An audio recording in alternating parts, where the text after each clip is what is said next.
Donde vamos a retomar el tema de los ejes, hablar del eje hipotálamo hipófisis-testicular. Esto es una presentación que hizo originalmente Nora Figueroa y que yo la retomo.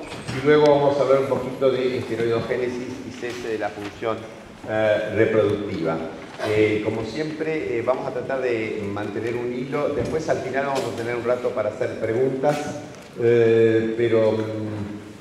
y seguimos con la clase de consulta. Las clases de consulta se mantienen, así que pueden venir después alrededor de las 5 para la clase de consulta. Ataquemos. Esta es una definición bastante cómica. Fíjense ustedes, desde la antigüedad distintas personas han propuesto mecanismos variados para responsable de la diferenciación sexual. Aristóteles creía que un coito vigoroso resultaría en un muchacho, mientras que un acercamiento más gentil, cosa que siempre es recomendable, daría niñas. Si fuera por eso, entonces, bueno, estaría bien solucionada la cosa, ¿no? Desde esa época hemos desarrollado con una comprensión un poco más sofisticada, es una burla obviamente, es un sarcasmo, ¿saben lo que es un sarcasmo, no? Bien, esto es un sarcasmo, de los mecanismos genéticos y moleculares que controlan la determinación del sexo en los seres humanos.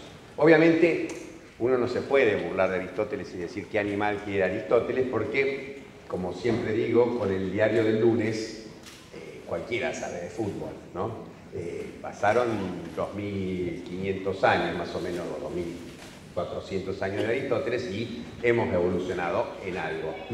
Pero si le damos curso a Aristóteles, fíjense ustedes que si uno entra, esto es hoy, cómo asegurarse un hijo varón, tiqui, tiqui, tiqui, y aparecen distintas, cómo tener un hijo varón, ¿no? Deseas incluir un bebé varón en tu familia, métodos, y aparecen una gran cantidad de cosas muy interesantes y muy divertidas de las que hay que hacer para tener un hijo varón. Dieta y métodos para elegir el sexo del bebé y tener un niño, quedar embarazada de un niño varón, calcular. 181.000 resultados en 0,35, o sea que la cosa, se ve que hay mucha gente que cree que esto es factible, ¿sí? Segundo, si la gente cree que esto es factible y hay una necesidad, hay mercado para esta pavada, debe ser que tener un hijo varón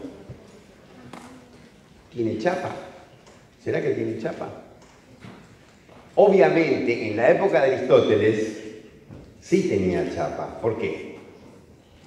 Porque a la hora de ir a pelear contra los persas, ¿no? El que tenía, bueno, sacando las amazonas, ¿no? La rara excepción, el que agarraba el escudito y la espada, ¿no? Y se iba a pelear contra los persas, o el arco, lo que sea, era el hijo varón. Y a la hora de plantar las semillitas, ¿no? De manejar el arado, era el hijo varón. Hay no me acuerdo cuál es, una de estas bendiciones que se usan en los casamientos, no me acuerdo qué tipo de casamiento, que es que tengas muchos hijos varones. Y se sigue diciendo así. Bueno, si uno le hace caso a esta gente y tiene muchos hijos varones, se acaba la especie. Bien. Pero, ¿a qué apunto con esto? ¿Cómo se llama el área? ¿Cómo se llama el área? ¿Sexualidad? Bien, o sea que debe haber algo con el género, ¿no? Que tiene que ver con esto, porque nosotros ahora sabemos que existen cromosomas relacionados con la determinación del sexo, un proceso de diferenciación sexual que involucra los efectos de las hormonas sobre los conductos de Wolff y de Müller, y el desarrollo de los genitales externos, y esto en su conjunto va a dar origen a un género, ¿no? Un sexo de crianza. En una época se llamaba el sexo de crianza, se hablaba del sexo de crianza, y de ahí al género, o sea que tenemos entonces acá muy relacionados el sexo genético, la determinación del sexo por la presencia del cromosoma Y fundamentalmente, pero no exclusivamente, no le vamos a achacar toda la tarea al Y porque es compartida la tarea como debe ser, Luego un sexo gonadal, que es la expresión, el resultado de la expresión entonces de los factores de crecimiento y eventualmente de apoptosis que van a ser manejados desde el sexo genético, y esto va a dar origen a la diferenciación. Y luego ese sexo fenotípico producido entonces por el impacto de las hormonas sobre el tracto genital y los genitales externos, eventualmente va a dar origen a las manifestaciones de género, el rol de género, que es lo que la sociedad pone en el individuo, ¿sí? El rol de género es cómo la sociedad quiere que uno se comporte, las actitudes, etcétera, las conductas que tenga en relación a su género. La identidad de género, que es lo que uno elige para uno mismo y con la cual se siente cómodo. Luego, la orientación sexual. Todo esto, obviamente, falta la última frase, no sé qué pasó. Son independientes, hasta cierto punto, de los efectos biológicos. Son condicionados, obviamente, son condicionados en la mayoría de los casos. Hay un condicionamiento dado por estas acciones sobre género, pero no siempre esto resulta así. No hay entonces un determinismo biológico del género. ¿Y cómo se produce entonces este mecanismo de diferenciación sexual? Vamos a ver en detalle cómo la gónada indiferente se va a transformar en testículo u ovario, y de allí entonces factores hormonales o factores parácrinos, dependiendo de cómo actúen, van a terminar haciendo un desarrollo testicular, el desarrollo de los dos componentes testiculares, Leydig-Sertoli, con efectos a cargo de testosterona, dihidrotestosterona y hormona antimulleriana, que terminan desarrollando entonces el tracto genital y los genitales externos para la forma masculina, sexo fenotípico masculino. Sin el testículo, y estos son experimentos muy viejos, experimentos que son de la década de los 50, en la que un señor que se llamaba Jost con J, Jost hizo castraciones intrauterinas, o sea, castró fetos, de rata obviamente, en el útero, una operación de microcirugía muy interesante, y vio cómo nacían estos animales, qué era lo que ocurría, y lo que ocurría era que si uno le sacaba los testículos, se desarrollaban entonces los machos, a pesar de tener cromosoma XY, se desarrollaban con el sexo fenotípico, iba a ser femenino. ¿Por qué? Porque entonces la teoría, a partir de ahí, es que los distintos factores de crecimiento van a orientar a la gónada bipotencial para que se desarrolle el testículo, y a partir de la presencia del testículo vamos a tener entonces que ese testículo, a través de componentes de las dos células, va a producir el desarrollo de los genitales externos masculinos, el desarrollo de los órganos entonces relacionados con la producción del líquido seminal, la maduración, etcétera, de los espermatozoides, el almacenamiento, o sea, toda la parte de conductos, y por supuesto, por el otro lado, las células de Sertoli, que van a elaborar una hormona, la hormona antimulleriana, que va a producir la regresión de los conductos que originan en la mujer todo el canal genital. Esto está bastante bien estudiado y son numerosos, entonces como ustedes ven, los factores de crecimiento no hace falta que se los acuerden, pero fíjense que son muchos los factores involucrados, y todo esto puede dar origen a modificaciones y alteraciones que llevan entonces a distintas formas de cambios que se manifiestan en el sexo fenotípico, distintos tipos en una época se llamaban intersexos o pseudohermafroditismos, etc. La información contenida en los cromosomas sexuales es importante. Tenemos, por ejemplo, ustedes ya saben que existe una región denominada factor determinante testicular, otra región en el cromosoma Y que es el gen de la azoospermia, y tenemos también zonas en el cromosoma X, o sea que no está solito el cromosoma Y, el gen DAX1, que es un dominante negativo, o sea, cuando se expresa, precisamente se inhibe la formación del testículo, y tenemos otro muy importante que es, por supuesto, el gen del receptor de los andrógenos. O sea, para que los andrógenos puedan actuar, es necesaria la presencia del cromosoma X.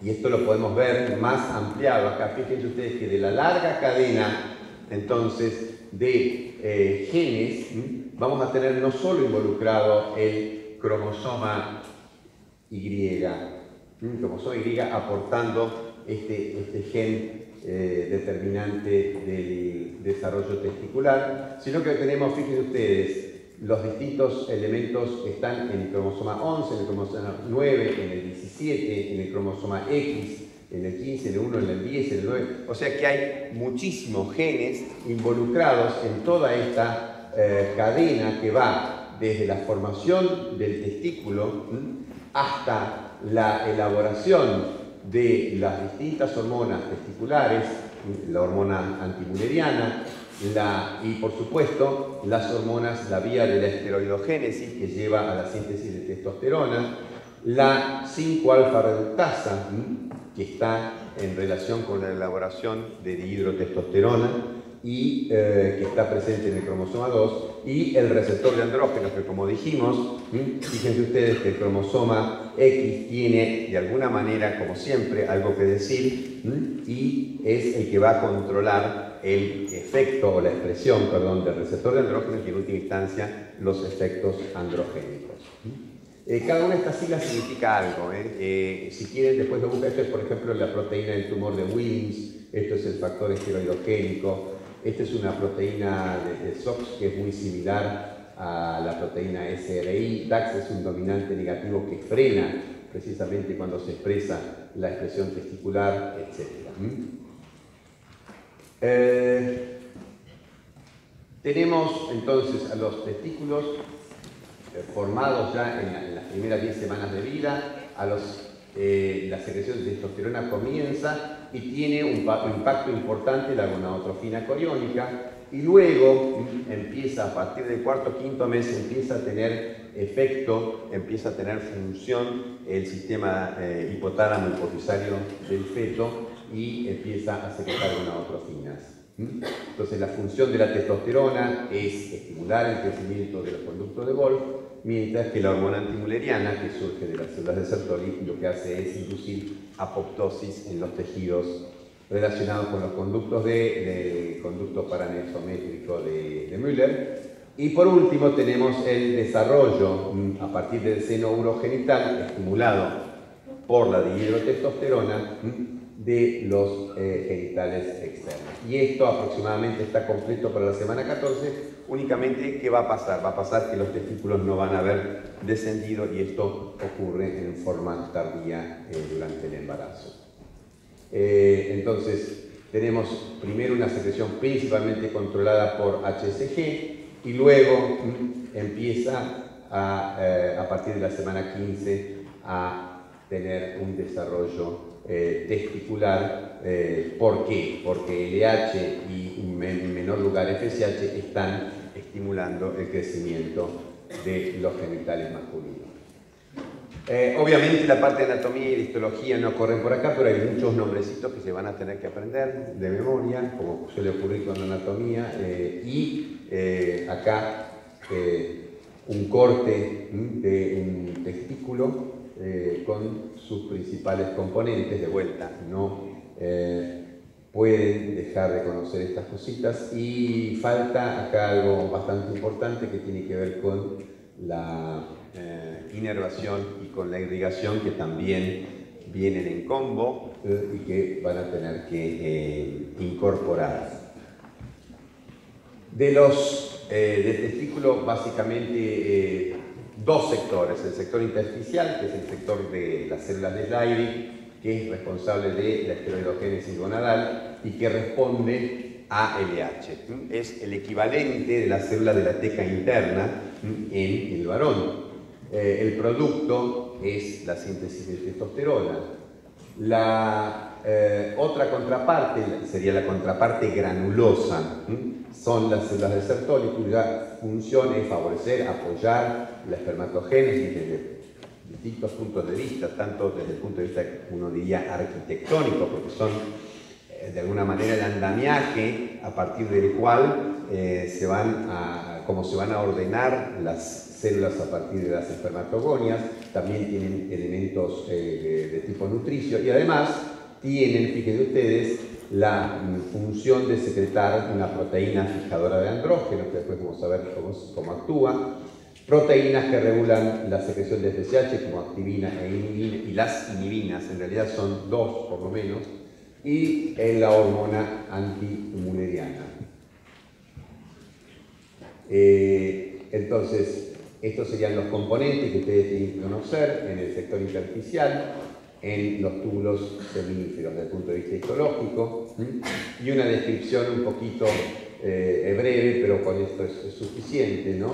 Testosterona con función parácrina a nivel local y con funciones endócrinas sobre distintos órganos, con los principales efectos. Las células mioides, que son componentes extraintersticiales y rodean a los túbulos seminíferos y de alguna manera van a contribuir al movimiento de fluido y de los espermatozoides. Tienen entonces receptores para testosterona y pueden contribuir al movimiento entonces del fluido tubular. Y por último entonces las células de Sertoli, que forman parte del epitelio seminífero y tienen receptores para fundamentalmente FSH, testosterona, pero además para la T3, insulina, factores de crecimiento, etc.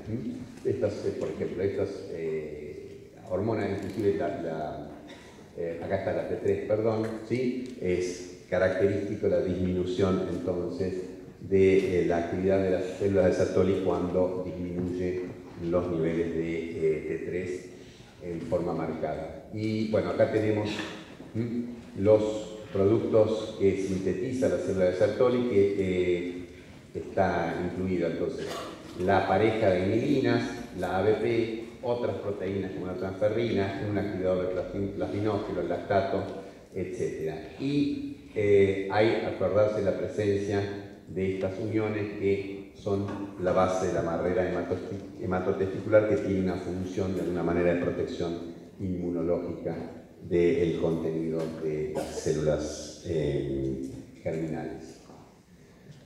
Me parece que no menciona, pero, perdón, faltan los estrógenos, sí, falta el estradiol. El estradiol es un producto, entonces, también de las células de Sertoli. Las células de Sertoli, precisamente como son la contraparte masculina de las células de la granulosa, tienen aromatasa. Tienen actividad de aromatasa y sintetizan estradiol. Bueno, esto sería el corte. Acá tenemos entonces cómo están organizadas a partir de las células de Sertoli, cómo va organizado el crecimiento de la progenie espermática, y luego acá tienen ustedes los espermatozoides, algunos sueltos en la luz tubular, y fíjense ustedes cómo va progresando la formación de los túbulos hasta que se alcanzan los túbulos con propiedad precisamente acá de sintetizar espermatozoides entre 12 y 14 años, que sería una imagen muy similar a la de un túbulo maduro. Las distintas fases de la espermatogénesis las tienen que repasar también de los libros de histología, y recordar entonces que tenemos un primer estadio, la elaboración de las espermatogonias, en la cual va a haber una detención del crecimiento hasta que se alcanza la pubertad, y luego ciclos, ¿sí? Ciclos que duran aproximadamente 74-75 días, en los cuales esas espermatogonias tienen la propiedad de ir dando origen a espermatocitos primarios, secundarios, espermátides, etc. ¿Sí? Y dentro de la multiplicación, una multiplicación mitótica que de alguna manera permanece o va a mantener el número de espermatogonias, y luego también las divisiones, los dos componentes de la división meiótica, que va a dar origen entonces a las 4 espermátides por cada espermatogonia, y esto tendría entonces el origen de las células haploides. Y luego vendría entonces la diferenciación, la espermiogénesis, para finalmente alcanzar la maduración del espermatozoide, y esto dura entonces 21, 40, 49, 69, 74 días aproximadamente cada oleada de espermatogénesis. Acá tenemos, fíjense ustedes, la duración de la espermatogénesis comparada con la de otras especies, y fíjense ustedes que tenemos una espermatogénesis prolongada en relación a la de otros animales que tienen periodos de espermatogénesis mucho más cortos.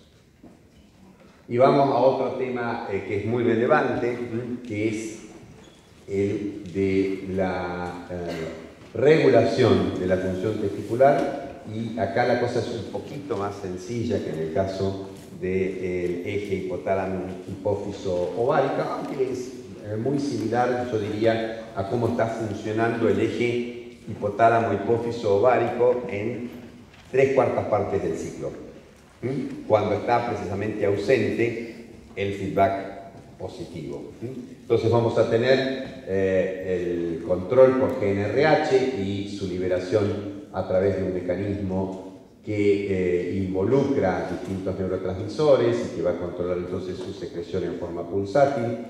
La acción de GNRH que llega entonces desde el hipotálamo medio basal al lóbulo anterior de la hipófisis a través de los vasos portales, y de ahí estimula entonces la liberación de ambas gonadotrofinas, en mayor proporción la de LH que la de FSH, y estas gonadotrofinas que a través del clásico mecanismo relacionado con el receptor de 7 dominios transmembrana y la proteína G, va a incrementar entonces la esteroidogénesis y aumentar el trofismo de los sectores Leydig y Sertoli. El sector Leydig va a responder con el aumento de los niveles de testosterona, que tienen efectos periféricos, obviamente, los efectos androgénicos propios o asociados a su conversión en dihidrotestosterona, estradiol, etc.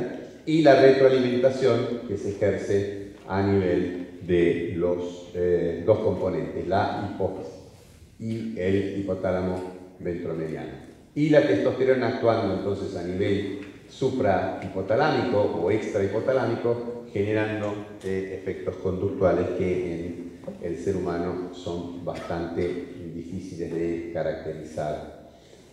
Por otro lado, el componente Sertoli tiene la elaboración de un inhibidor de la FSH, que es bien conocido, que es la inhibina B, y que tiene entonces también un papel muy importante para el estímulo de la espermatogénesis, como veremos con la participación de una proteína fijadora de andrógeno. Entonces, en forma similar con el eje hipotálamo-hipófiso-gonadal de la mujer, el marcapasos, lo que está generando señales que mantienen funcionando el eje, está localizado en el hipotálamo medio basal. Tiene también entonces un mecanismo de liberación pulsátil que hace que se libere un pulso de LHRH o GNRH, que es lo mismo, cada aproximadamente 60, 90 o 100 minutos al sistema porte hipofisario. Y estos pulsos entonces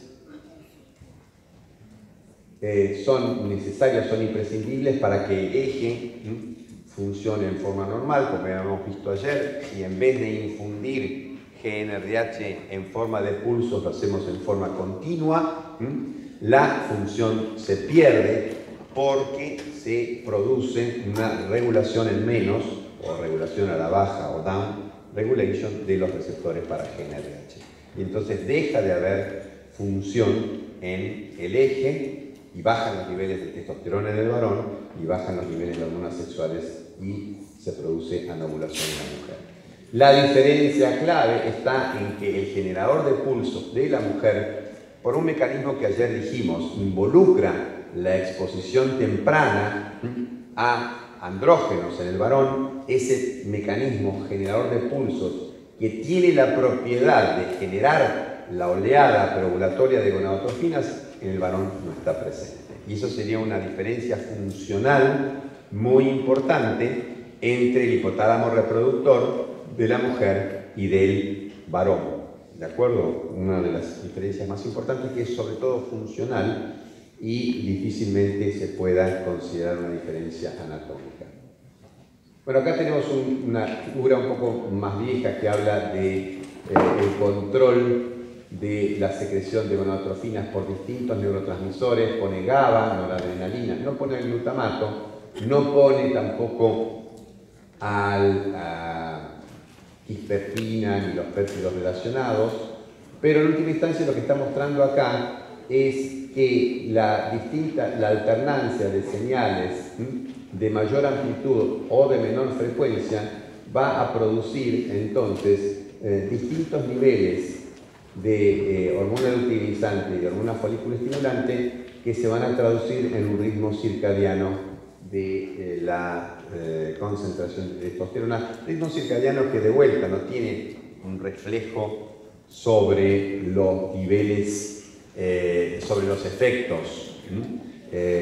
¿Por qué? Bueno, porque existen muchos factores que amortiguan este ritmo, entre ellos, por ejemplo, las proteínas de transporte, o los efectos sobre los receptores que perduran, no se encienden y se apagan los efectos sobre los receptores en forma instantánea, de tal manera que el efecto que puede producir este nivel más alto de testosterona a las 6 de la mañana va a perdurar durante varias horas, de tal manera que esto no se refleja en variaciones cíclicas de, por ejemplo, efectos conductuales o biológicos.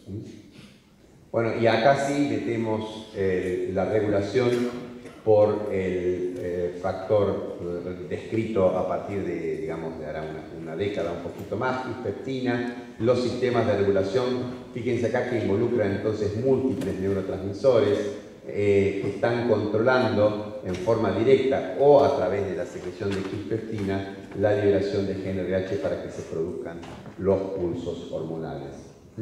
Y acá tendríamos, por ejemplo, efectos estimulantes de la leptina en forma directa o a través del neuropéptido Y, efectos del óxido nítrico, glutamato, efectos adrenérgicos, etc. Y como inhibidores podemos mencionar entonces GABA, podemos mencionar unos factores inhibitorios muy importantes relacionados, por ejemplo, con la activación del sistema de estrés, la hormona liberadora de corticotrofina, la hiperprolactinemia, etc. Y tenemos acá mecanismos que actúan tanto por los esteroides sexuales, que todos van a generar señales inhibitorias de la secreción de testosterona. Acá no hay feedback positivo. Acá la conducta es bastante aburrida, por decirlo. No tenemos esas variaciones cíclicas tan interesantes. Y esto sería la vía esteroidogénica. Ustedes ya conocen la mayor parte de estas enzimas, las hemos visto. Vamos a hablar después un poquito más en detalle de la transformación de colesterol en pregnenolona. En el testículo se sigue entonces esta vía, que es característica testicular y que luego va a sufrir la conversión para transformarla en la vía de la testosterona. Esta sería la vía que se sigue en una célula de Cali. Fíjense ustedes que hay un predominio de la vía delta 5 en vez de la vía delta 4.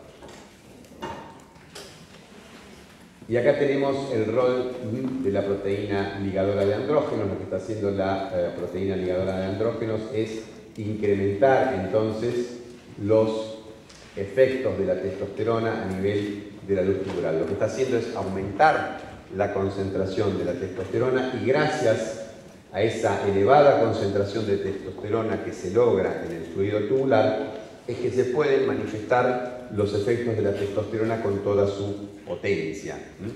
¿Por qué? Porque sabemos que la testosterona no es el derivado androgénico más potente. Mucho más potente y mucho más afín por el receptor es la dihidrotestosterona. Pero sin embargo este mecanismo no está presente a nivel de los túbulos. Lo que hay es un mecanismo que ayuda a incrementar muy significativamente las concentraciones de testosterona para que de esta manera pueda tener efecto sobre el desarrollo de los espermatozoides. Y bueno, después lo que tenemos acá, otra cosa que ustedes también conocen muy bien, que es el metabolismo de la testosterona. La testosterona tiene una vía directa, va a actuar sobre determinados tejidos que probablemente sean el músculo, la médula ósea y quizás el sistema nervioso central. Tenemos una vía indirecta que pasa por la conversión de la testosterona a estradiol y que puede actuar a nivel de hueso, que actúa a nivel del sistema nervioso central y requiere entonces la presión del receptor para estradiol. Y tenemos esta vía, que es una vía de potenciación. Lo que está haciendo esta vía es potenciar los efectos de la androsterona a través de su conversión en dihidrotestosterona, que es el metabolito más activo de la testosterona y que va a actuar sobre tejidos blancos como próstata, piel, etc. Finalmente tenemos esta vía, que es la vía que ustedes también tienen que conocer, que es la vía hepática de inactivación de formación de 17 cetoesteroides, como etiocolanona, etcétera, que son los productos entonces de excreción de los andrógenos. Acuérdense entonces que los efectos genómicos se pueden dar tanto por la unión de la testosterona al receptor de andrógenos como por la unión de la dihidrotestosterona, y que cuando está presente la testosterona va a haber efectos relacionados con la inhibición de las gonadotrofinas, efectos sobre la espermatogénesis y efectos a nivel de la diferenciación sexual en el feto, mientras que en el caso de la dihidrotestosterona la vamos a ver involucrada con la virilización externa, lo vamos a ver con el desarrollo prostático y de los elementos derivados del seno urogenital, los genitales externos, y lo vamos a ver entonces desarrollando los folículos pilosos, etcétera, después de la pubertad, la laringe, etcétera. Bueno, esto no es demasiado importante, vamos a ver después que existen los receptores característicos para el sitio de unión característico para el complejo hormona-receptor, en este caso del receptor androgénico, y acá tendríamos la ubicación. La ubicación es muy interesante, entonces recordar que la acción de los andrógenos depende de una proteína que está codificada en el cromosoma X. Y acá hay un resumen de las acciones de la testosterona y tiene que ver con su conversión en distintos componentes. Básicamente dihidrotestosterona también actúa como testosterona, un efecto anabólico a nivel de la médula ósea, de los músculos, de la grasa abdominal y del crecimiento y de la mineralización ósea. Y bueno, acá tienen distribuidos los efectos. Este es un efecto importante que tenemos que tener en cuenta de los andrógenos. Los andrógenos tienden a aumentar los niveles de triglicéridos asociados a las proteínas de muy baja densidad, de colesterol asociado a las proteínas de baja densidad, lo que sería el llamado colesterol malo, y disminuye los niveles del colesterol asociado a las lipoproteínas de alta densidad, que sería el así llamado colesterol bueno. ¿Por qué es malo y por qué es bueno? Bueno, este es malo porque es el que lleva colesterol hacia los tejidos y por lo tanto favorece el depósito de colesterol en los tejidos, entre ellos el árbol arterial, en donde el colesterol va haciendo estragos a medida que pasan los años. y viceversa, HDL es el colectivo que viene de vuelta y que lleva colesterol, que capta colesterol en la periferia, en el árbol vascular, y lo traslada hacia el hígado, en donde se va a utilizar ese colesterol para sintetizar sales biliares y se va a eliminar con la bilis, con lo cual, de esa manera, si están aumentando los niveles de HDL en relación a los de LDL, la relación es más o menos 3:1. Si aumenta esa proporción, la proporción de HDL sobre LDL, se habla de un perfil menos aterogénico.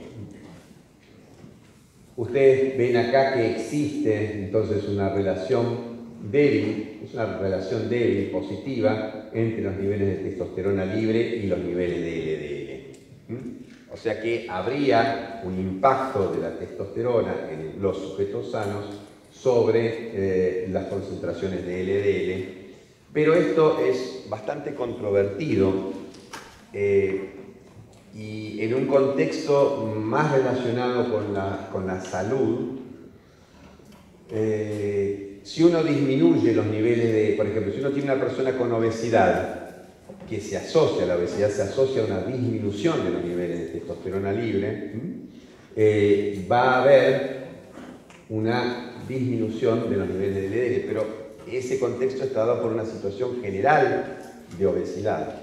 Entonces uno puede interpretar, no es lo mismo entonces el efecto que se ve en un sujeto que es delgado, en el cual si vamos incrementando los niveles de testosterona va a ir aumentando la LDL, que si tenemos un modelo en el cual lo utilizamos para fabricar, por ejemplo, aterosclerosis. Este es un modelo de aterosclerosis, es un chancho muy chiquito, es un chancho que se puede tener en un laboratorio, un chancho que no pesa más de 3 o 4 kilos, se llama mini pig, el mini cerdo, ¿no?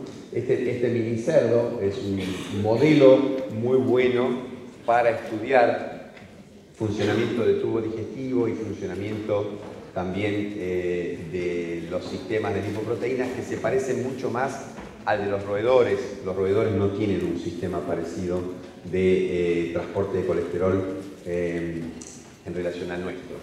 Los chanchos sí, nos parecemos en este sentido y en otro sentido bastante más a los chanchos que a las ratas. Fíjense ustedes que acá están los niveles totales de colesterol y acá tenemos tres situaciones. La situación entonces del chancho intacto, al cual se lo alimenta con una dieta rica en grasas y colesterol. O sea, ¿qué le damos? Le damos la hamburguesa, ¿no? Le damos una rica en grasas saturadas, y que le damos alguna bebida rica en colesterol, no conozco, bueno, alguna crema le podemos dar, una dieta. No se utiliza básicamente enriquecer la dieta con, ¿saben lo que es la grasa de pella? Lo que se usa para esas cosas que uno compra el sobre en el supermercado, que es grasa bovina o primer jugo bovino, que salen las empanadas fritas riquísimas, pero altamente aterogénicas. Bien. Eso es grasa, es mejor usar grasa directamente de cerdo, pero lo que uno puede comprar en el supermercado es eso, primer jugo bovino. Y se hace entonces una dieta rica en grasas y en colesterol, y fíjense ustedes que cómo va, esto serían los cuadraditos, cómo va aumentando en el animal intacto la cantidad de colesterol. 4 semanas, 8 semanas, y ahí se estabiliza. ¿Qué pasa si nosotros le sacamos la testosterona? Y acá tenemos el modelo, los redondelitos, que es el macho castrado, el chancho castrado, al cual se le da la dieta. Fíjense cómo se disparan los niveles de colesterol. O sea que no es de alguna manera taxativo el hecho de que los andrógenos siempre van a aumentar los niveles de colesterol. ¿Por qué? Porque si está en una situación metabólica adversa, si es un individuo, por ejemplo, obeso, que tiene bajos niveles de testosterona, el tratamiento con testosterona puede mejorar los niveles de colesterol. ¿De acuerdo? Entonces, son dos situaciones distintas. Y acá tenemos, fíjense ustedes, cómo mejora precisamente, porque si tenemos el chancho castrado con la dieta rica en grasas y colesterol y le damos testosterona, son los triangulitos. Fíjense ustedes que vuelve a los valores del chancho intacto, o sea, del chancho con huevo. ¿Sí? Bien. Un componente muy importante de la biodisponibilidad de las hormonas es su transporte en sangre. Y para las hormonas esteroideas esto es decisivo. Tenemos un porcentaje muy importante de la testosterona transportada por albúmina y por una globulina específica, una globulina fijadora de testosterona y también de estradiol. Tiene una alta afinidad por la testosterona y esto está determinado entonces que únicamente un porcentaje muy bajo, menos del 3% de la testosterona esté en forma libre. Y esto es la testosterona biodisponible. ¿Por qué? Porque la que está ligada a la albúmina tiene la facilidad o tiene una constante de disociación muy elevada y la suelta fácil. En cambio, la que está unida a la SHBG está menos disponible. Bien, y estas concentraciones de SHBG se van a modificar.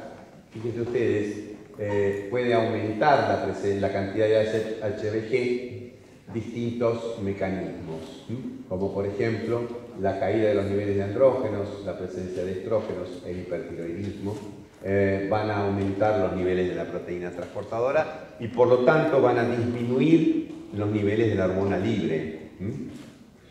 Y viceversa, en el caso de la disminución de la SHBG, lo van a efectuar los niveles altos de andrógenos, la caída del peso corporal, pero también la hiperinsulinemia asociada a la obesidad, la administración de progesterona o progestágenos, el hipotiroidismo, etc. Entonces acá vamos a ver entonces que bajan los niveles de SHBG y puede llegar a haber un aumento de la testosterona libre. Esto se manifiesta, por supuesto, mucho más en mujeres, en las cuales el aumento de los niveles de testosterona libre puede tener un impacto sobre la piel y generar aumento, hipertricosis, o sea, aumento de vello o inclusive hirsutismo, o producir alteraciones del ciclo menstrual. Bueno, el otro componente que tenemos que evaluar, además del componente hormonal, es el componente espermático, y ahí tenemos el análisis de la composición del semen, llamado espermograma, que involucra aspectos macroscópicos, microscópicos, bioquímicos, etc. Y está hablando de las propiedades del semen, como a nivel de la generación de los espermatozoides, de sus características, como también de las glándulas anexas. Bueno, hay que acordarse que hay que hacer por lo menos un espermatozoide. Uno solo no sirve, hay que tener por lo menos 2 análisis separados por lo menos 2 semanas, menos de 3 meses, y con una abstinencia previa de, algunos dicen 2, otros dicen 3 a 5 días. El límite sería 2 a 7 días de abstinencia. Y hay que repetirlo entonces para tener resultados concluyentes. Bueno, y acá tienen algunos de los componentes de los que tenemos que hacer mención, desde el punto de vista macroscópico, propiedades físicas, color, volumen, aspecto, viscosidad, pH, etc. Y luego el recuento total, la concentración, distintos aspectos relacionados con su morfología, motilidad, etc. Y luego otras células que puedan estar presentes, leucocitos, LPs, bacterias, etc. Estos son algunos valores normales. Acuérdense que hay dos cosas. Una cosa es definir valores normales y otra cosa es definir patología. La patología tiene una diferencia importante en los umbrales, y la patología va cambiando de acuerdo a los consensos de especialistas que se agrupan para definir precisamente las enfermedades. Y ustedes van a ver que los criterios con los cuales se definían alteraciones del espermograma en la versión previa del análisis que hace la Organización Mundial de la Salud son bastante distintos de los que salieron recientemente. Pero esto no ocurre con los valores normales. Los valores normales precisamente son los relacionados con la media poblacional y 2 desvíos estándar o algo así, por lo menos, o los percentilos 3 y 97 de esa distribución, y esto es bastante más estable. Bueno, y acá tenemos distintos aspectos en cuanto al volumen, el número de espermatozoides, el número total, etc. Fíjense ustedes que acá serían definiciones de alteraciones, y las alteraciones se definen entonces con distintos umbrales que pueden ir cambiando.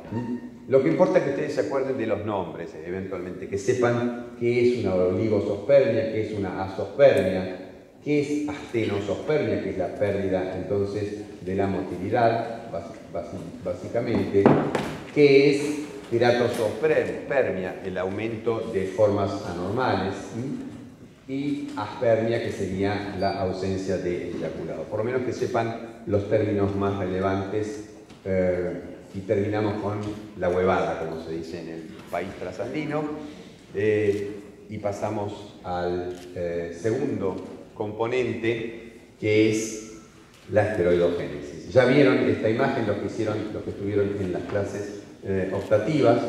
Lo que tenemos acá son los distintos componentes de la molécula grande, la molécula madre, que es el ciclopentano perhidroxenantreno, que tiene una cadena linfática acá mucho más larga, que después vamos a ver cómo se pierde. Pero acá tenemos la nomenclatura, los anillos que se van a ir modificando. Por ejemplo, en el caso de la aromatasa se va a producir una ciclización del anillo A, en el caso de la vitamina D se va a abrir el anillo B, etc.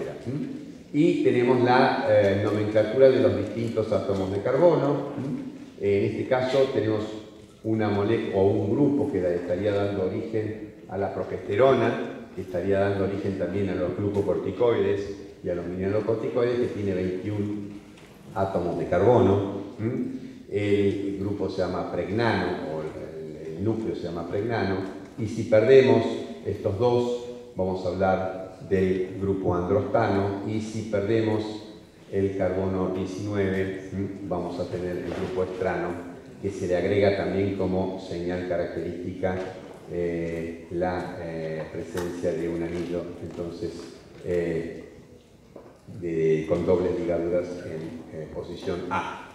Entonces, eso para que sepan un poquito de la nomenclatura. Otra cosa de la nomenclatura tiene que ver con los sustituyentes, que pueden ser, por ejemplo, hidroxilos que van a estar, si se dirigen hacia la parte superior de esta estructura, que en realidad es tridimensional, que tiene un cierto plegamiento.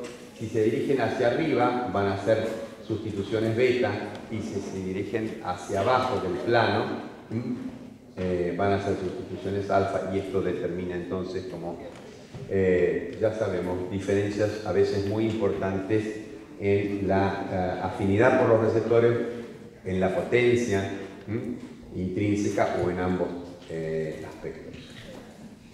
Esto sería para que repasemos el metabolismo de la vitamina entonces D3 activa, que como sabemos es una hormona esteroidea y que tiene entonces distintos pasos de activación, que parte de un derivado del colesterol. Acá tenemos el colesterol casi intacto, estaría comprometida acá su estructura porque tenemos dobles ligaduras en el anillo B, pero tiene entonces toda la cadena linfática, y esto que a nivel de la piel, por la acción de la luz solar, se va a transformar en colecalciferol, se va a abrir entonces este anillo y va a dar origen entonces al colecalciferol. Se va a producir la hidroxilación de este carbono y luego viene un paso de hidroxilación acá arriba, este es el carbono 25, y en ese carbono entonces se va a unir un grupo hidroxilo y tenemos la 25 hidroxi vitamina D3 o 25 hidroxicolecalciferol, y esto se produce a nivel hepático. Esto circula, se almacena y de acuerdo a las necesidades, de acuerdo a que estemos en situación de hipocalcemia y esté actuando la paratormona, o que estemos en situación de hipercalcemia y que actúe la calcitonina, se van a inducir estas dos hidroxilasas. Si es paratormona, la hidroxilasa va a ser que se una un hidroxilo acá en posición 1 y vamos a tener entonces 1,25 dihidroxicolecalciferol, mientras que si hay hipercalcemia y está presente la calcitonina, el hidroxilo se va a unir acá en el carbono 24. Y vamos a tener 24,25 de hidroxicolecalciferol, que es inactivo. Bueno, esto es la esteroidogénesis suprarrenal, que como ustedes ven es bastante compleja, involucra 3 vías que van a tener lugar en las distintas capas, en la glomerulosa, donde vamos a tener la síntesis de corticosterona, y a partir de corticosterona ya los 2 mineralocorticoides más importantes, la 18-hidroxicorticosterona y la aldosterona, y luego la segunda capa, la fasciculada, en donde la síntesis se dirige hacia los glucocorticoides, y por último la capa más interna, la capa reticular, en donde va a haber una síntesis dirigida a dehidroepiandrosterona, androstenediona, y acá terminaría, y en forma periférica esto puede recibir algún tipo de modificación para originar testosterona o estradiol. A nivel de las gónadas, vamos a tener que se pueden utilizar las 2 vías biosintéticas. Habíamos dicho que en el testículo había primero una vía delta 5 que después hacía una transformación acá en el... Fíjense ustedes, acá tenemos un hidroxilo y acá tenemos un grupo cetona. Acá tenemos entonces la 3 beta-ol deshidrogenasa, que está actuando para transformar el derivado delta 5 en un derivado delta 4. Y si no, este compuesto se puede sintetizar por la otra vía, en las células entonces fecales. La vía va a ser la de la androstenediona, y la androstenediona se va a transformar en testosterona. Y acá este componente de paso de testosterona a estradiol lo aporta la célula de la granulosa.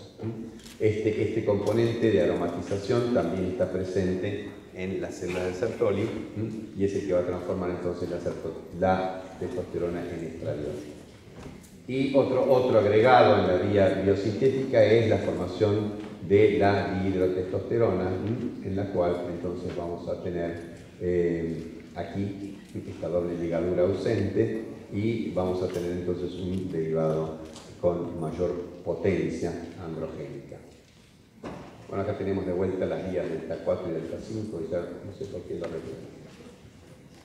Para controlar, o sea, para iniciar y controlar la síntesis de esteroides, es muy importante la presencia de estas 2 proteínas. Una proteína que transporta el colesterol al interior de la mitocondria, y una proteína que inicia la síntesis transformando el colesterol en pregnenolona, porque rompe entonces esta cadena alifática aquí y transforma entonces el colesterol en pregnenolona y una cadena agregada de ácido aminocaproico, no me acuerdo cómo se llama, isocaproico.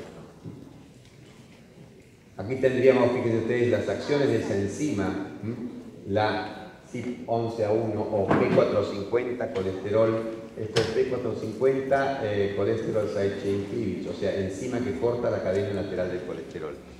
Este es un nombre anticuado, ahora se usa la sigla P450, o sea, asociado a citocromo P450, y la familia, el grupo y el individuo es 11A1.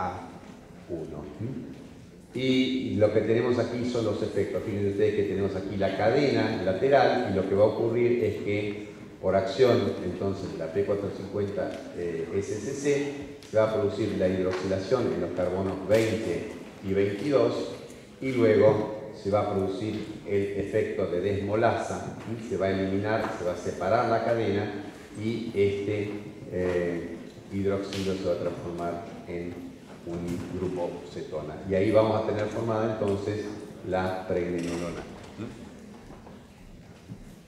Y acá empieza entonces la biosíntesis.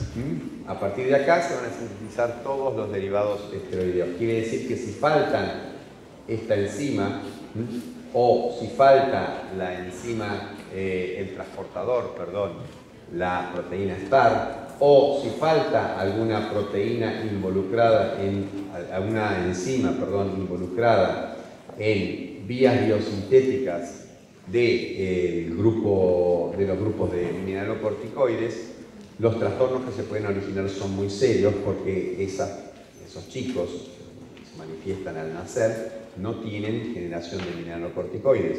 O sea, en el caso de no tener P450 SCC o no tener STAR, no tienen ningún tipo de esteroide, tienen un déficit muy marcado de todos los esteroides.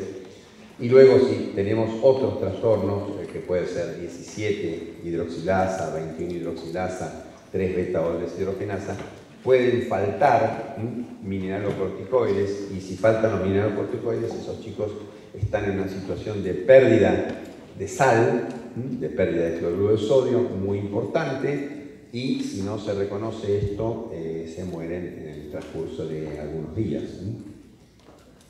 Ya habíamos visto entonces que cualquiera de las trofinas involucradas en la esteroidogénesis, aquí estaría faltando la HCG, va a actuar sobre receptores de membrana y a través de un mecanismo clásico o canónico va a aumentar los niveles de AMP cíclico en las células esteroidogénicas y va a activar a la proteína quinasa A, y esta proteína quinasa A va a ejercer entonces distintos efectos sobre la expresión de genes relacionados con la síntesis de esteroides.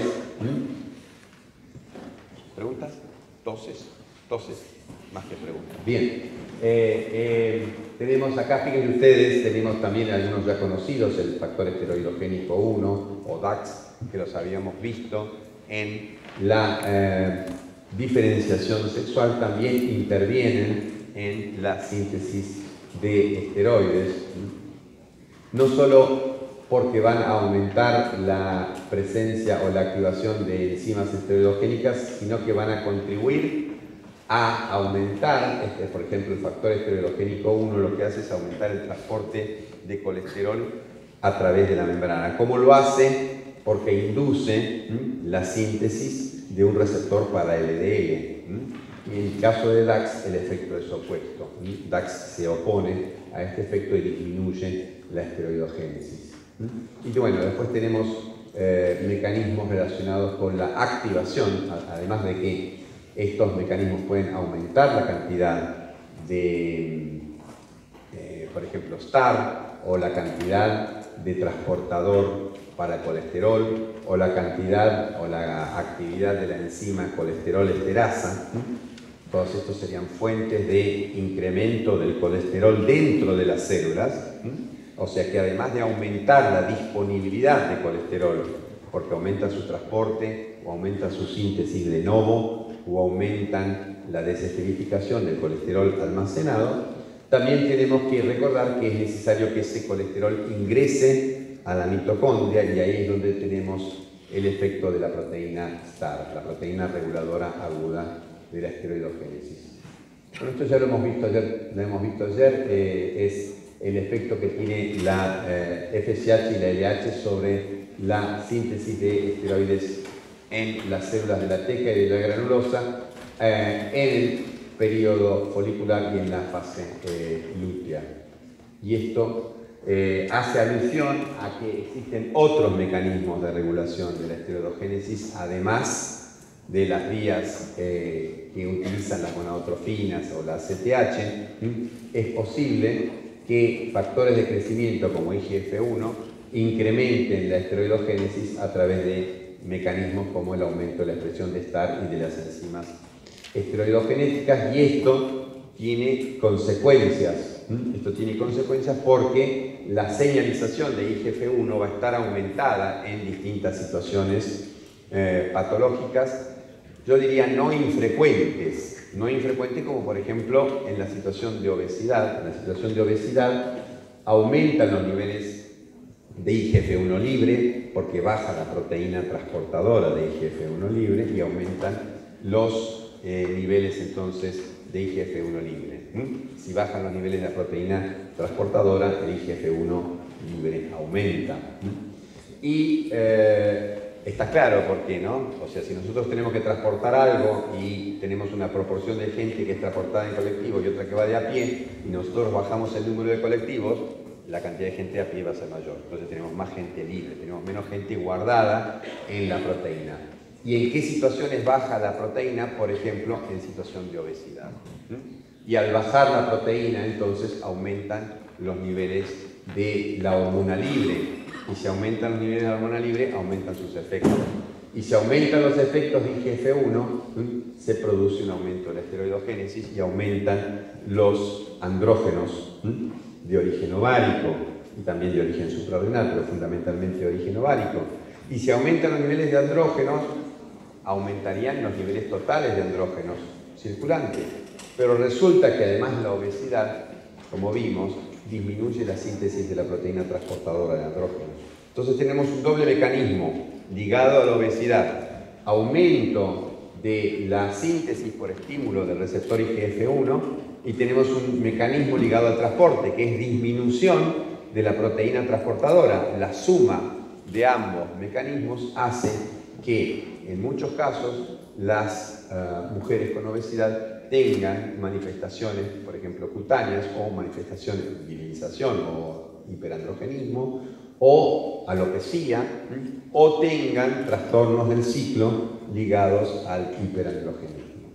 También otro mecanismo posible es que cuando una persona tiene un grado importante de obesidad, su organismo se pone insulino resistente.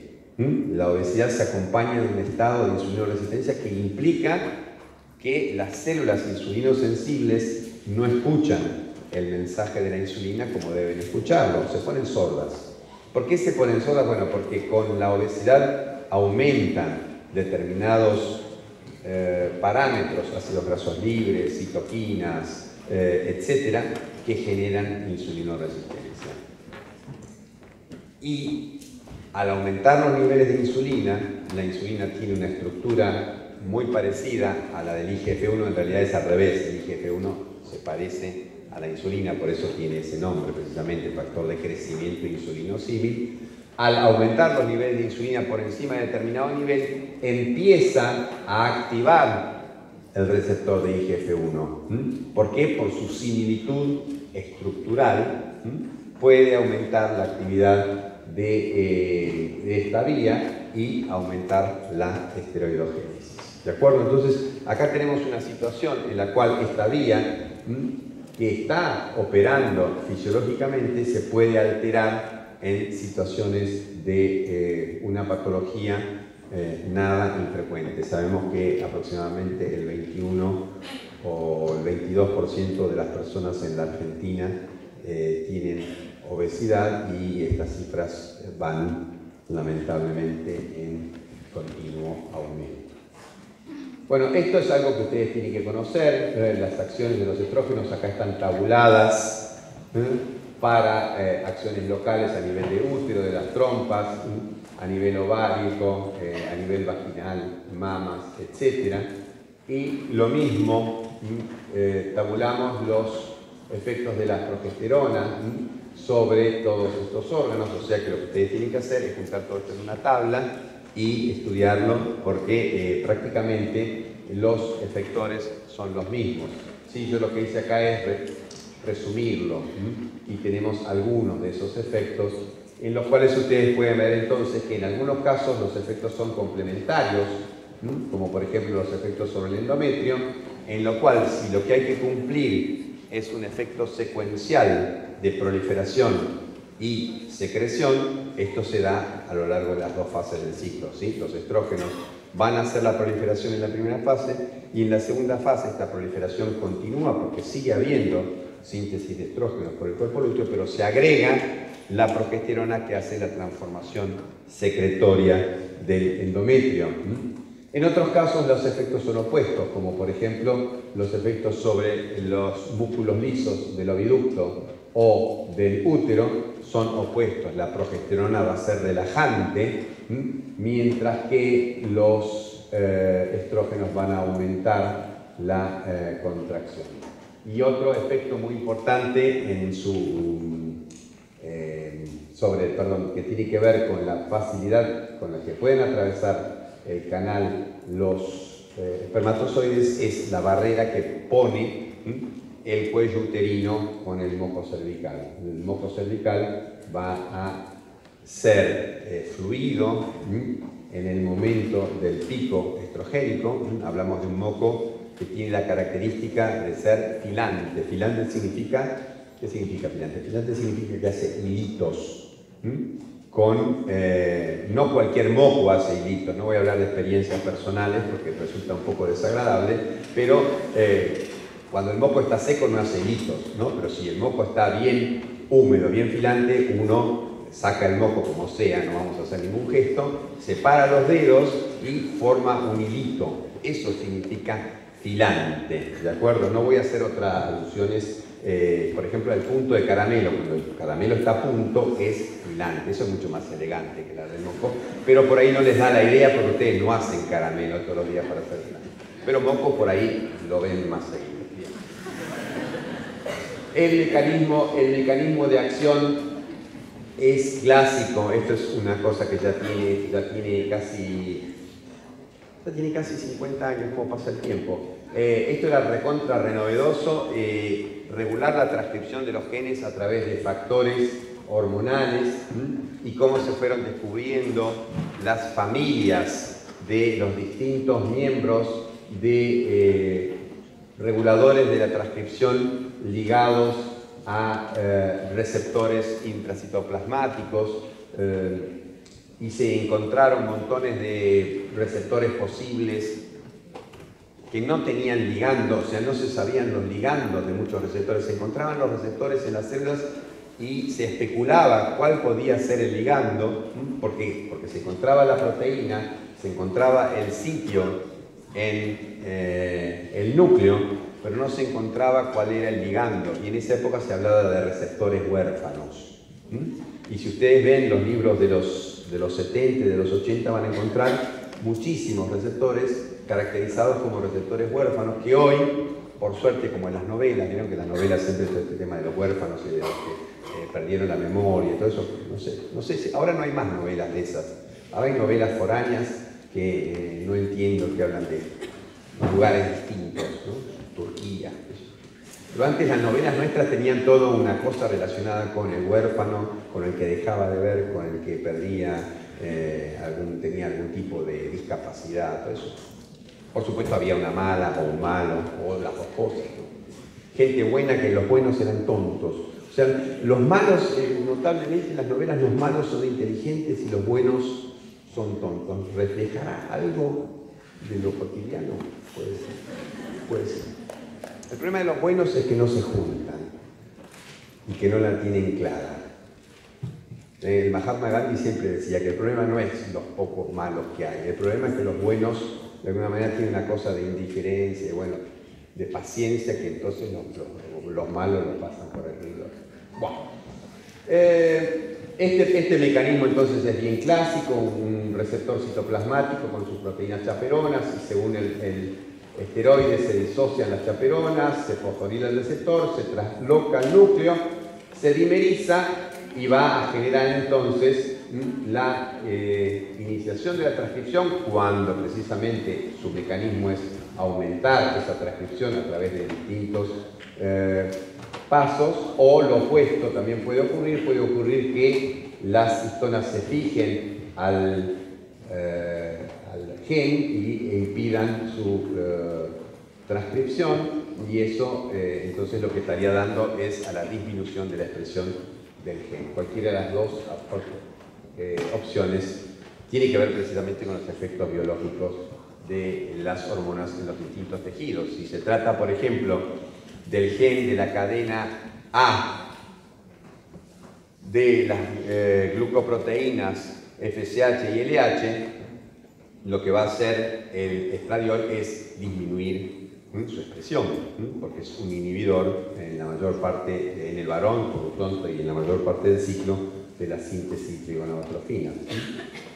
Y acá lo que vamos a ver es la conformación de ese sitio de unión especial, lo habíamos visto en el receptor androgénico, con esta porción que está muy conservada filogenéticamente, y que si nosotros modificamos un pequeño, cambiamos un aminoácido acá, cambia mucho la afinidad por distintos compuestos. Y acá, en vez de ponemos G, vamos a dar origen a un receptor que liga el complejo estradiol receptor, y si ponemos S, el aminoácido S, vamos a dar origen entonces a un sitio de reconocimiento que va a unir al complejo glucocorticoide receptor. O sea que pequeños cambios en esta secuencia aminoácidica van a modificar muy intensamente la afinidad por el ligando.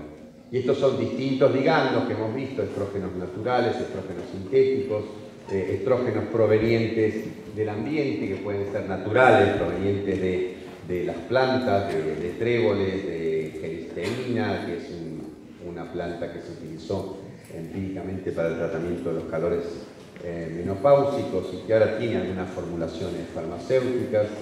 Tenemos estos estrógenos que están ligados a la contaminación ambiental por los famosos contaminantes orgánicos persistentes. Y esto sería mecanismos de acción no tradicionales. Mecanismos de acción no tradicionales de los esteroides. Son complejos, involucran, fíjense ustedes, muchas vías. Puede ser estímulo de la linfiplasa, estímulo de la vía de la peitresquinasa, como hace la insulina. Este es un mecanismo bastante común, que sería la activación de receptores ionotrópicos. Y esto se describe para, por ejemplo, la progesterona y algunos de sus derivados. Hay derivados hidroxilados de la progesterona que tienen un profundo efecto sobre el receptor GABA y que modifican entonces en forma significativa el grado de polarización o el potencial de membrana de neuronas a nivel del sistema nervioso central, pudiendo producir depresión, cambios por ejemplo, en los ritmos de sueño, etc. Bueno, y para terminar, a lo largo de la vida entonces tenemos distintas etapas caracterizadas por niveles variables de gonadotrofinas. A lo largo de la vida fetal vamos a tener un incremento de las gonadotrofinas que tiene lugar, como vimos, a partir de la caída de la secreción de gonadotrofina criónica, y que se encarga de estimular la síntesis, o sea, el eje hipotálamo hipófiso gonadal en el feto está maduro a partir del cuarto o quinto mes y está funcionando, y deja entonces de funcionar durante la infancia temprana y toda esta niñez con una fase de latencia. Una fase de latencia en la cual hay una muy pequeña pulsatilidad y niveles discretamente más elevados de FSH, y luego se separan estas curvas con el fenómeno puberal y aparece la actividad cíclica con picos de LH en la mujer, que dura aproximadamente 30 o 35 años, y luego se produce la cesación. Esto en realidad está mal, porque tendría que continuar con serrucho. ¿Por qué? Porque los niveles de gonadotrofinas también fluctúan en la mujer en la etapa posmenopáusica. Y en el varón pues, se produce esta elevación de las gonadotrofinas, que es significativa, pero mucho más leve de lo que ocurre en las mujeres.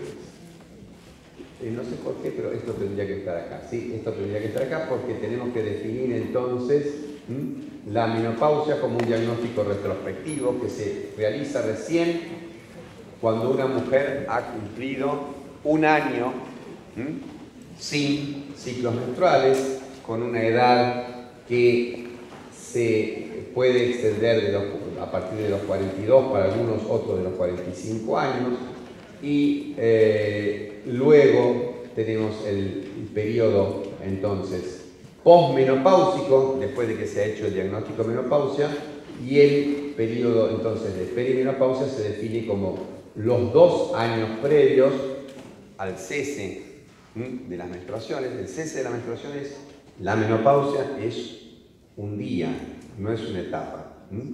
Está mal decir en la etapa menopáusica. Uno define la etapa perimenopáusica, define la etapa posmenopáusica o la premenopáusica. Pero no habla de una etapa menopáusica porque no tiene sentido, porque es un día. De la misma manera que la menarca es un fenómeno que tiene un día. Es la fecha de la primera menstruación. Bueno, la menopausia es la fecha de la última. Y se toma entonces para el diagnóstico un periodo de seguridad. ¿Por qué? Porque en esa etapa precisamente se va a producir un espaciamiento de los ciclos. Hay un... Perdón, me fui para atrás. Hay cambios endócrinos, biológicos y clínicos en el periodo posterior, en el periodo anterior, donde se va perdiendo la actividad ovárica y donde se van espaciando los ciclos. Y tenemos entonces estos 2 periodos, la perimenopausia y la posmenopausia. Y el diagnóstico entonces de forma retrospectiva después de 12 meses de ausencia de ciclos. La etiología es gonadal, ¿sí? Se debe a una disminución de la actividad intrínseca del ovario como iniciadora de los cambios endócrinos del ciclo, o sea que se va perdiendo el número de folículos.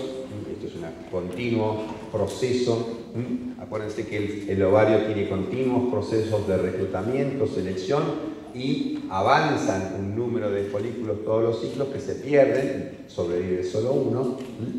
Y esto lleva entonces al agotamiento de la masa folicular después de unos 30-35 años y a un cese entonces de la actividad gonadal, de la actividad del ovario para producir estradiol y otras hormonas, lo que lleva entonces a la elevación de las gonadotrofinas. Si caen los niveles de estradiol, si caen los niveles de inhibina, que normalmente están haciendo feedback negativo sobre la hipófisis y el hipotálamo, las gonadotrofinas se aumentan. Y lo mismo va a ocurrir con los niveles de progesterona, que dejan de estar presentes porque se va a producir una anovulación constante. En los animales es posible, en distintos animales, es encontrar otros mecanismos, mecanismo hipotálamo hipofisario, o característico, por ejemplo, en los roedores, que se retrase la generación de pulsos de GnRH por el envejecimiento hipotalámico. Entonces, en esa transición climatérica vamos a tener periodos de oligomenorrea o inclusive amenorrea. La diferencia de oligomenorrea y amenorrea está en la duración. Amenorrea va a tener mayor duración, son ciclos, dejan de faltar. Cuando hay 3 ciclos de falta se habla de amenorrea, cuando hay más de 45 días de falta se habla de oligomenorrea. Y van a ir aumentando las gonadotrofinas hipofisarias, principalmente FSH, va a caer la secreción de inhibina y de hormona antimuleriana, va a caer los niveles de estradiol y luego, en un momento más avanzado, la disminución de los andrógenos, o sea que va a haber durante un periodo de 5 o 10 años quizás un efecto androgénico que tiene consecuencias tanto metabólicas como fenotípicas en la mujer, y por supuesto, si se deja de ovular, pérdida de fertilización. Es importante el concepto de aromatización extragonadal que ocurre en la mujer, que ocurre en el hombre, y que va a terminar formando entonces estrógenos a partir de los andrógenos que quedan del ovario, porque el ovario pierde su función androgénica en forma tardía en relación a la función estrogénica, pero también vamos a tener andrógenos de origen suprarrenal que son aromatizados fundamentalmente en el tejido adiposo. Y en el tejido adiposo entonces se va a formar estrona a partir del estradiol, de la androstenediona, Y esa estrona es un estrógeno débil, tiene un poco menos de la mitad de la potencia estrogénica que el estradiol. Y esto puede tener consecuencias en la mujer. ¿Por qué? Porque en la mujer vamos a tener, entonces, una mujer que tiene niveles constantes de estrona elevados, va a tener un efecto estrogénico constante. Y esto es malo. Es malo para su endometrio, es malo para su glándula mamaria, puede generar proliferación atípica y puede generar entonces carcinomas endometriales o carcinomas mamarios. Por eso es importante desde el punto de vista de la prevención el tema del peso, controlar la cantidad de formación de estrona a través de intentar la reducción de peso en las mujeres en las cuales está aumentado. Y por supuesto, si esto no se logra, cosa que sabemos que es difícil, hacer un seguimiento constante desde el punto de vista ginecológico, enfatizar estos controles para poder detectar una eventual alteración eventual alteración de endometrial o mamaria. Esto está así porque en los primates el mecanismo es monadal, ¿sí? En otras especies puede haber otros mecanismos, pero el mecanismo en la mujer, acá tenemos la pérdida folicular a lo largo de la vida, es constante esa declinación, para algunos tiene dos pendientes, una aceleración a partir de los 30-35 años, y el diagnóstico hormonal en la etapa posmenopáusica es bien claro. En la etapa posmenopáusica vamos a tener niveles bajos de inhibina y de hormona antimuleriana, niveles bajos de estradiol, progesterona no dosable y se disparan las gonadotrofinas, FSH más que LH. Y en el caso de, estos serían los valores premenopáusicos, la inhibina con valores normales, la FSH con valores normales por debajo de 12 miliunidades por litro, los niveles de estradiol que fluctúan a lo largo del ciclo, pudiendo alcanzar hasta 400, esto está mal, esto corresponde acá, esto es picogramos, hasta 400 picogramos por mililitro en la fase preovulatoria inmediata, y por supuesto la progesterona también con niveles fluctuantes que van a estar por encima de 2 nanogramos mililitro en la etapa progestacional, días 19, 23 del ciclo, tiene que ser superiores a 2 nanogramos mililitro. Y por último, en la etapa, estos serían los dos extremos que están bien claros, y en el medio la cosa se complica un poquito. Empieza, digamos, en los últimos años, todavía con ciclos, empieza a subir la FSH y baja la inhibina, el estradiol se empieza a caer, no tiene picos, pero sigue teniendo niveles basales que pueden ser considerados como normales para una fase folicular temprana, y con niveles, si no hay ovulación, niveles bajos de progesterona, y en el final de la perimenopausia, obviamente, cuando se está por terminar, cuando está determinada de alguna manera ya el cese de los ciclos, ya se produce un descenso de la mayoría de las hormonas ováricas, y lo que tenemos es una elevación clara de FSH por encima de 20 miliunidades. Y acá vemos cómo los niveles de estrona van a estar presentes con valores normales, y inclusive estos valores van a ser mayores en las mujeres con obesidad. Lo mismo va a ocurrir con la testosterona, que va a haber un predominio en las etapas más precoces de la menopausia de niveles de testosterona, androstenediona, que van a tener efectos sobre la piel, efectos sobre la grasa. Vamos a ver acá, fíjense ustedes que tenemos tendencia a la obesidad central, y esto es determinado por la caída de los niveles de estradiol, el aumento de los niveles de andrógenos, y vamos a tener a nivel de la piel también aumento entonces de la tricosis del vello. Pueden tener también alopecia, o sea, entradas. Todo esto debido al predominio de la acción de la testosterona sobre el estradiol.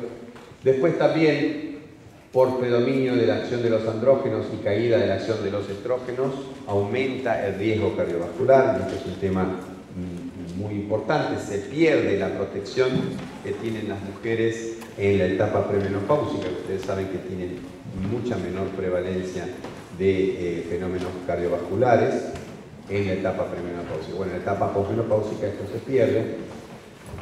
Aparecen las alteraciones óseas, que vamos a ver con un poquito más detalle después, y trastornos tróficos, urológicos, genitales, etc.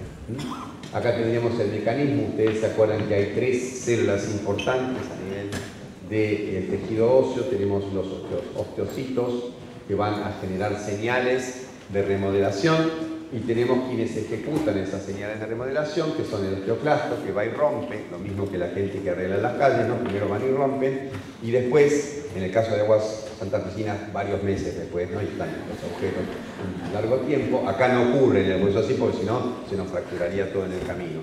Inmediatamente, a medida que los osteoclastos van sacando material, el osteoblasto lo va reponiendo de tal manera que los baches no quedan 6 meses. Pero básicamente lo que hacen los estrógenos entonces es aumentar la cantidad de factor de crecimiento transformante beta, que es un agonista de la actividad entonces osteoblástica, y que va a disminuir la actividad osteoclástica. O sea que hay una disminución de la actividad osteoclástica, y esa disminución de la actividad osteoclástica se da por el interjuego con estos factores que producen las células del estroma y producen también los osteoblastos, que es la liberación de una sustancia llamada osteoprotegerina. La osteoprotegerina, entonces, que aumenta por acción de los estrógenos, frena la activación de los osteoclastos y frena la transformación de los monocitos en osteoclastos. Los osteoclastos son activados por este receptor que se llama receptor RANK. Es un receptor ligado a la activación de una vía que se llama NF-κB, y por eso receptor asociado a NF-κB, por eso la sigla RANK. Y tenemos entonces que las células que activan la osteoclastogénesis pueden liberar este factor que activa RANK, que se llama RANK ligando, o pueden liberar osteoprotegerina que lo inhibe. Cuando está actuando entonces los estrógenos, aumentan los niveles de osteoprotegerina y disminuyen los niveles de RANK ligando, y con eso disminuye la actividad osteoclástica, y esto trae entonces efectos favorables también, porque se va a incrementar la actividad osteoblástica. Los osteoblastos van a aumentar su actividad, y como resultado de esto va a haber menor resorción ósea y mayor acreción ósea. O sea que los huesos van a conservar entonces su masa ósea, o inclusive la van a aumentar. Y esto, cuando caen los niveles de estrógenos, se va perdiendo. Entonces se va a ver una disminución, una aceleración de la disminución de la masa ósea, que tendría que tener lugar en la pérdida de la imagen. Bueno, pero básicamente sabemos que a partir de los 35 años se instala una disminución de la masa ósea, tanto en el varón como en la mujer, y que esta disminución de la masa ósea se acelera significativamente a partir de durante la etapa perimenopáusica y posmenopáusica, con la caída de los estrógenos. Y la explicación precisamente es ese efecto antirresortivo que tienen los estrógenos, y entonces aumentando la síntesis de matriz y su mineralización. Y esto es pro-osteoblástico de alguna manera. Este estudio es muy importante. Si quieren, busquen citas el estudio de la Iniciativa de Salud de la Mujer, porque establece definitivamente el efecto antifractura de los estrógenos, pero tiene sus limitaciones dadas por los efectos adversos. Y es el hecho de que si uno administra en forma continua estrógenos, puede incrementar el riesgo de cáncer de mama, puede incrementar el riesgo de sufrir enfermedad cardiovascular, y puede incrementar el riesgo de sufrir un deterioro de la función cognitiva, Con lo cual, entonces, la recomendación a lo largo de este estudio, que son varias decenas de miles de personas estudiadas, es que no se puede utilizar en forma indiscriminada el tratamiento hormonal de reemplazo para disminuir la osteoporosis, y hay que buscar otros métodos. Y bueno, para hablar del varón, hay que acordarse entonces de que el varón también tiene una disminución de los niveles de testosterona a partir de los 30 años aproximadamente, pero que esa declinación, fíjense ustedes, es mucho menos significativa. Estamos partiendo de un basal de 3, 4, 5 nanogramos mililitro y nos vamos a 2,53. O sea que desde el punto de vista cuantitativo es mucho menor esa disminución, y que inclusive la generación de gametas, acá tenemos el conteo espermático, fíjense ustedes, prácticamente no declina hasta los 80 años, a pesar de que ya hubo una declinación de los niveles de testosterona, pero sigue habiendo una participación activa de la testosterona ligada a la proteína ligada a andrógenos y la espermatogénesis continua. Estos efectos son un poco más marcados en los sujetos obesos, en los cuales hay aparentemente un efecto de la obesidad sobre los niveles de testosterona libre en el varón, y el incremento de los niveles de LH, fíjense ustedes que es mucho menor que en la mujer, que sobrepasa las 20 o 30 unidades por litro. En el varón también se produce esta disminución de la masa ósea, acompañando el aumento de la edad, y esto tiene que ver en parte con los niveles de testosterona que caen, pero también tiene que ver con muchos otros efectos. Sobre todo tiene que ver con efectos relacionados con el aumento de los niveles de cortisol en relación a al sulfato de dihidroepiandrosterona, o sea, la renal deja de fabricar andrógenos y fabrica más cortisol. Tiene que ver también con la caída de hormona de crecimiento IGF-1 y también un poquito con la declinación de los niveles de testosterona, pero sobre todo, tiene que ver con que nosotros, a medida que aumenta nuestra edad, tendemos a movernos menos. Entonces, la manera de solucionar esto no está en dar andrógenos, sino está en dar la posibilidad de que las personas, a medida que aumenta su edad o que envejecen, tengan todavía salidas, movimiento, ejercicios, porque eso va a redundar en múltiples efectos beneficiosos sobre su salud, a diferencia de una pastilla de testosterona que inclusive lo que puede hacer es aumentar la próstata de tamaño. ¿De acuerdo? Bien. Terminamos. Uy, me tengo que ir a tomar el examen del SER.